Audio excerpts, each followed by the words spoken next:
My first swim in a pool in Siem Reap, guys. So nice. Oh my God. So, it's been difficult figuring out how to do the YouTube thing when I only have a camera, I don't have a computer, and I have bad eyes. And now I'm starting to get headaches because I'm squinting and trying to read the YouTube do everything on this small little camera. So, I'm just going to do shorts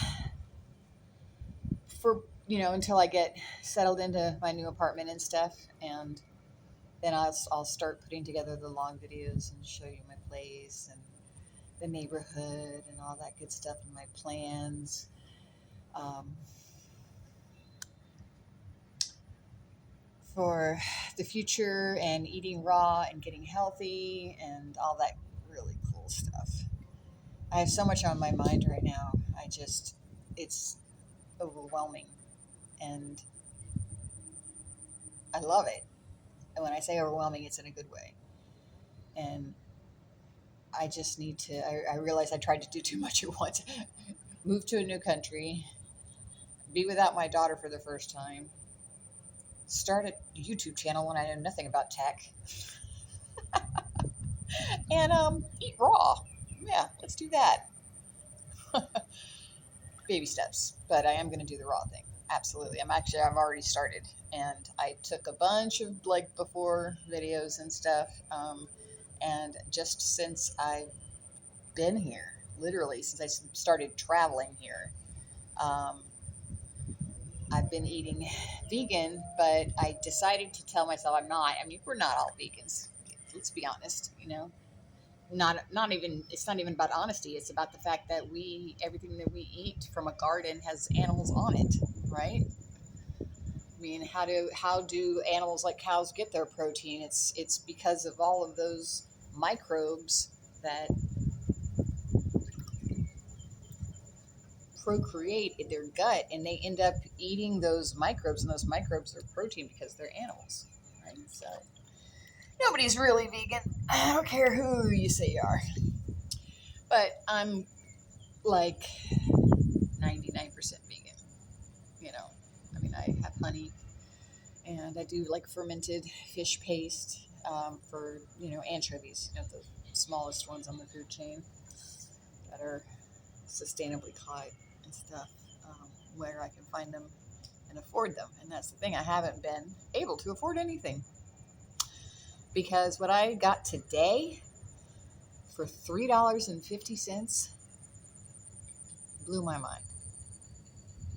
An amazing, organically grown, fresh picked farm to table salad with like, I don't even know, 8 different ingredients in it, fresh homemade dressing, in a beautiful, pristine tropical garden oasis cafe with wonderful people that kept coming out and like talking to me and stuff. They were so interested, you know, uh, just about who I was, which was I loved because I was asking about their sprouts and the farm and stuff, and because I was got to go to visit some farms, some farm to table farms out in the countryside. And anyway, just saying,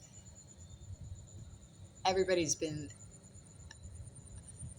the people, everything.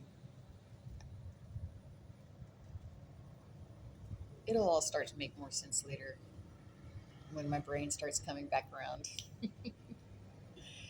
I had a massage last night, and let me tell you something. It was a traditional Khmer massage. Now, I've had Thai massage, I've had Swedish massage. This I had never experienced before. I was making noises I didn't know my body could make come out of my mouth. And the, what was her name? Oh, so Khan or something like that. She was giggling because it was just cute. She was like all of like, I don't even know, maybe 85, 90 pounds.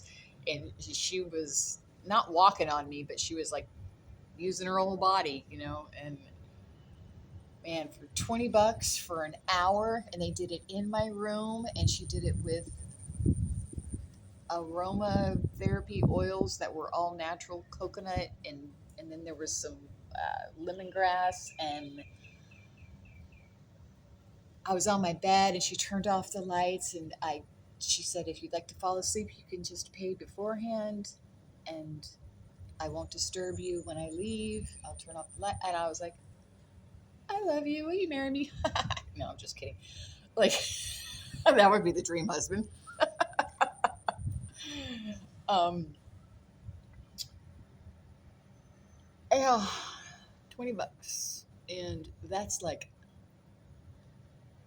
because it was high end service, because it's like they came to my room. And, yeah, totally. For an hour. An hour. It's, yeah, I'm amazed. And this hotel, I mean, okay, so this place is $15 a night. $15 a night. Two pools. Beautiful. I haven't even, I'm gonna have to come back when I get a walking, whatever, the stabilizer thing, because I'm so shaky, because I have to be super careful about how I walk, and I have to watch the ground and stuff a lot, make sure I don't trip or anything. So, um, I need something to help me with that, because it's too shaky, and I myself cannot watch a shaky YouTube video. I turn them off instantly, so I feel your pain. Um, so that'll come. So I'm gonna do a couple of videos like these, just sort of like long form, where I just put the camera out like this and just talk story. That's just like the easiest way for me to do it. And that way, hopefully, things won't get lost. Because I want you to experience what I'm experiencing at the very beginning. The the joy and the wonder and the awe and the just.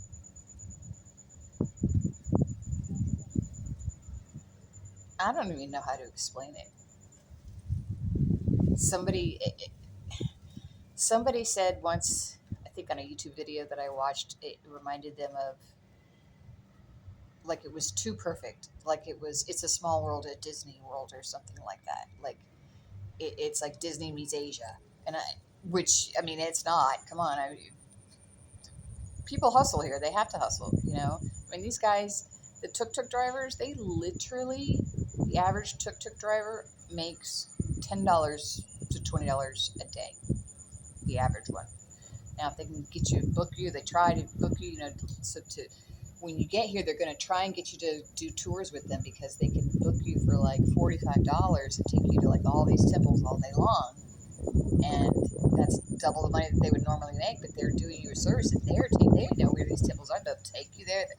It's awesome. If you have the money to do that, because you got it's exorbitant temple uh, tickets pricing. And so my hope is that everything just works out well for me here, and because if I stay here long enough, then I automatically get free temple passes, and I can go to all whatever. I don't even know how many there are. 50. I mean, there's Angkor Wat, but there's so many more beautiful ones. The Tomb Raider ones that they filmed, the movie at and stuff. And, the ones that the pictures from National Geographic and stuff that I remember from when I was a kid, that to this that I I didn't even realize that that was Angkor Wat that I was looking at as a kid, and I was like, I want to go there. And that it reminded me of like the Jungle Book, with the monkeys in the jungle and the old, in the old. It's just amazing, amazing. Anyway, it it's real. Yeah, it is. And then on top of it all, just the spirituality concept of it all. I've started watching all these great shows about historical and archaeological and everything that has to do with Angkor Wat and how it connects to like all the other cultures around that time period. And if you're into it, oh my gosh, this is the place to be for sure. I'm, it's it's I can't believe that I didn't know more about this place. As much as I've traveled the world, seriously. And I guess it's because it did, I mean, well, I know it's because they really did have the whole time I was growing up, this entire country was going through a horrific, horrific, like genocidal war. Like it was, I've heard about it. I don't know all the details, but I know that a huge number of people perished, and there's very few old people here because they didn't make it. And but it's full of life now, and there's new culture, new art, new artists, new filmmakers. The filmmakers here are actually starting to showcase at like the big film festivals around the world, and they're coming into their own now, but they're still an underdeveloped country, but really they do stuff better here than we do back in the States. That's for dang sure. But